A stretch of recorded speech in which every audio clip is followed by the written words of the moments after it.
This past weekend, Marvel Studios released their not so highly anticipated feature, Thunderbolts. And let me tell you, I was not exactly very excited when this was announced a few years back. I couldn't care less. You could tell it was Marvel trying to do their version of Suicide Squad, which is funny because when Suicide Squad 2016 came out, it was extremely apparent to everyone that Warner Brothers was trying to rip off Guardians of the Galaxy. So much so that for the sequel, they hired the director of those films to helm the project. So now in a weird way, we've come full circle, and what did we get from it? Well, we got one damn good movie. In fact, one of the best Marvel has put out in a while. And to backtrack to me not caring about this movie when it was announced, that all changed when the first trailer dropped. And with every new trailer and poster, I was beginning to get more excited for it, more than I ever thought I would. And once the reviews came out, I rushed to see if I can get some tickets for the opening Thursday preview night, which I haven't done for a Marvel movie since Guardians 3. And to be honest, I've skipped a good amount of their films lately, in theaters and in general. But what really got me excited the most, and what really pushed me to want to see this new endeavor in the MCU, was all the reviews were talking about how this movie is about depression. I know, I'm a sick bastard, but I just couldn't believe what I was hearing. Not just a Marvel project, but a big studio film is tackling issues on mental health. It piqued my curiosity. I just had to find out how they would handle the subject matter. Mainly because this film was marketed as another fun, breezy Marvel comedy, with, of course, the added twist of an anti-hero team.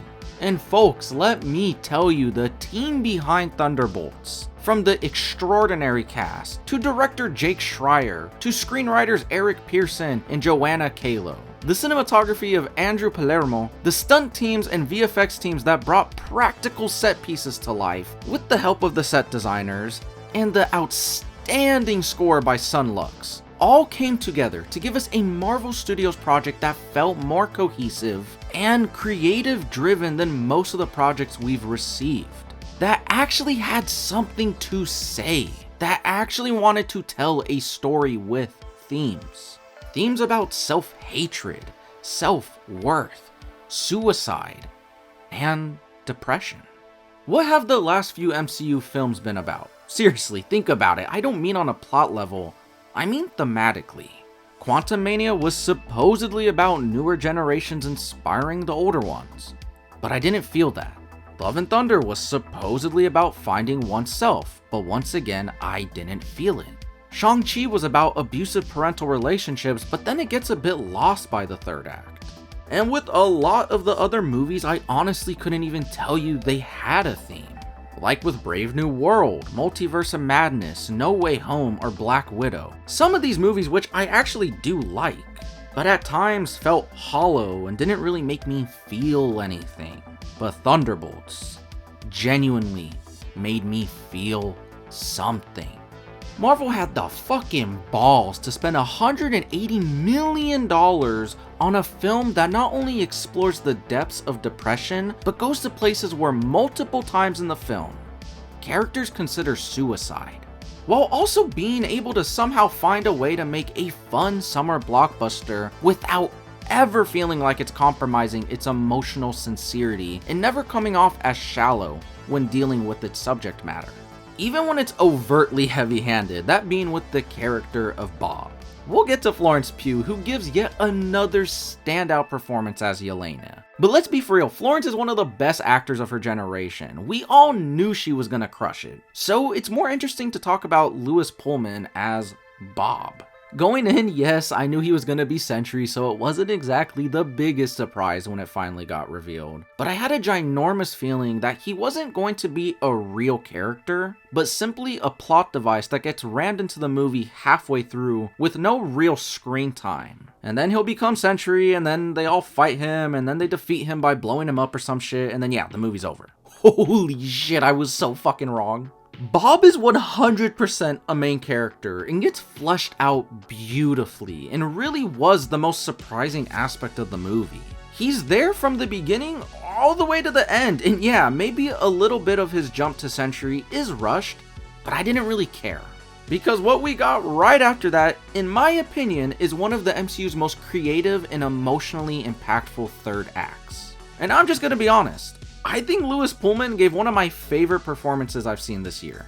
It's such a beautifully touching performance that most people would overlook because it's so subtle. But if you pay attention, you can see a lot of his acting being done through his eyes, which makes you know he's a damn good actor. You feel his pain the whole movie if you look into them.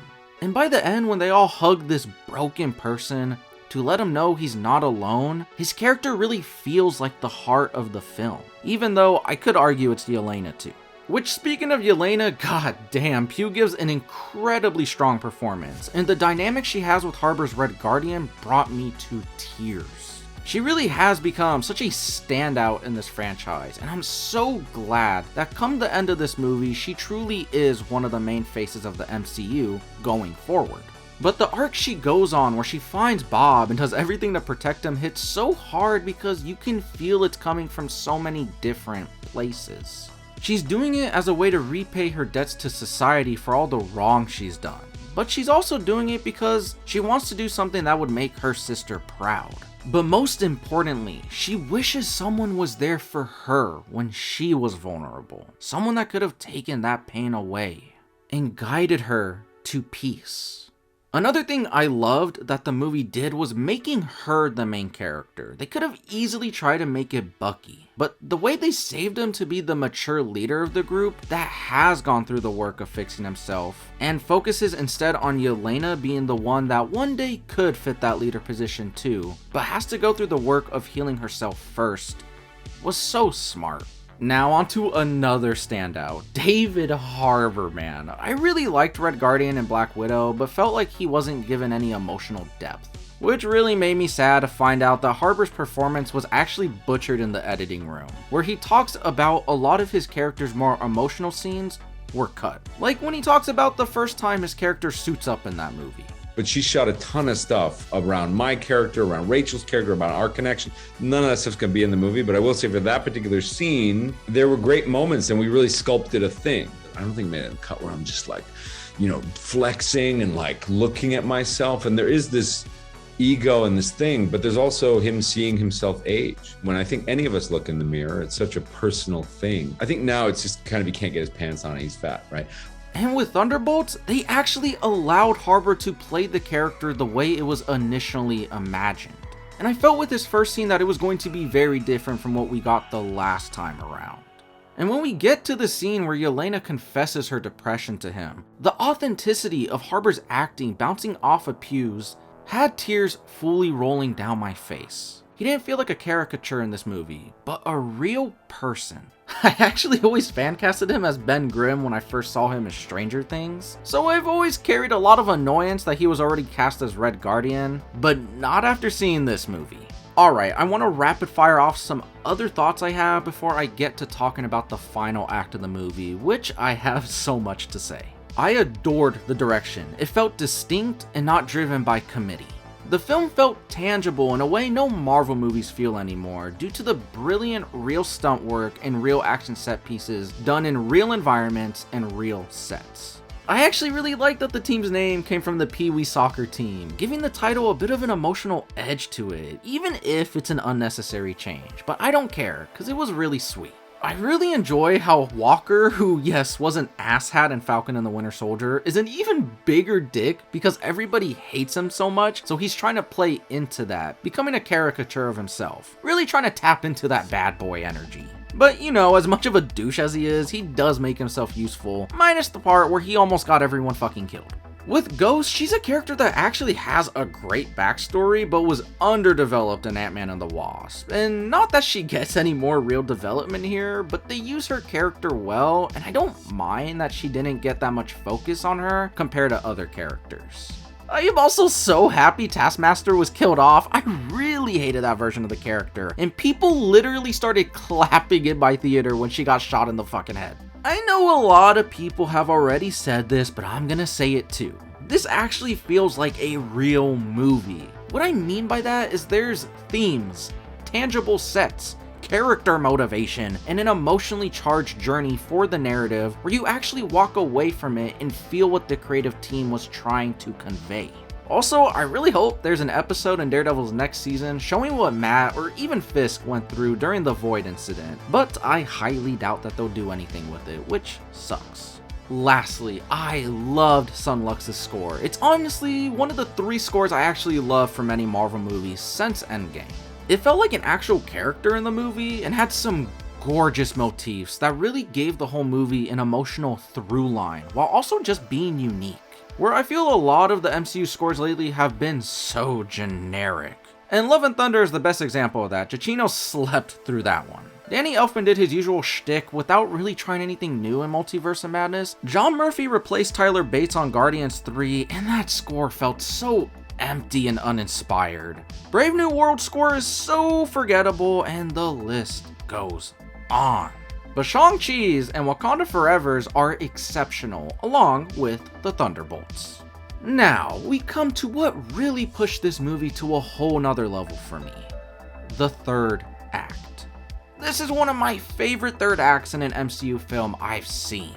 Yeah, the Valentina thing is rushed and would be my one and only real complaint with the movie, and I'm honestly okay that they didn't show what the others saw in the Void, because it would have taken away from the moment Yelena and Bob were having together. It diminished the emotion of that scene.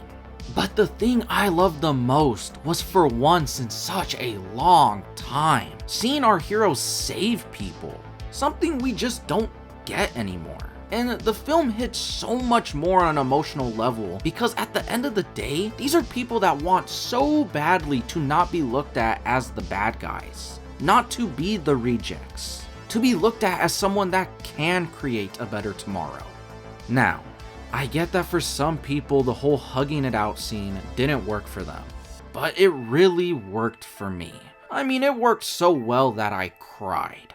It was an utterly powerful moment that, along with all the surrealism that occurs in the third act, was such a unique way to end a conflict in a superhero movie. It felt so impactful to me.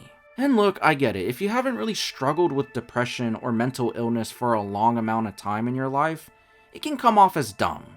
But as someone that has lived their whole life feeling worthless, having suicidal thoughts, and deep depression, all I ever wanted was to know in those moments that I was loved. All I ever wanted was a hug to know that I wasn't subhuman, that I was worthy of life, that I was worthy of a future. So, is comforting the broken, lonely person who has been hurt and abandoned by everyone in their life by holding him and letting him know that even if the whole world has denied him the right to be a human being, that right now, in this moment, the most important thing to the people around him was to let him know that his emotions are valid, that his time on this earth is valid. Such a lame thing to do. Nah. And now, after tossing and turning for the past few days, thinking about the movie over and over again in my head, listening to reviews, writing this script, and listening to the score, I have to be honest with myself, even though you won't agree. This is my favorite MCU film since Endgame, and I'm not gonna let anyone take that away from me. I am so grateful that Marvel actually allowed their creative team to create a film that deals with real issues that all of us struggle with, whether we want to admit it or not. Allowing the team to spend $180 million to let the world know that you are not alone, that you can find community, that you are worthy of being treated like a person, that your mistakes don't have to define you, that sometimes all you need is a hug of reassurance, and most importantly, that you are of value, even if you think you're not. So, here's to all the broken people out there. Just know you can allow yourself to be loved. You just have to not be afraid to take the leap of faith, to find it.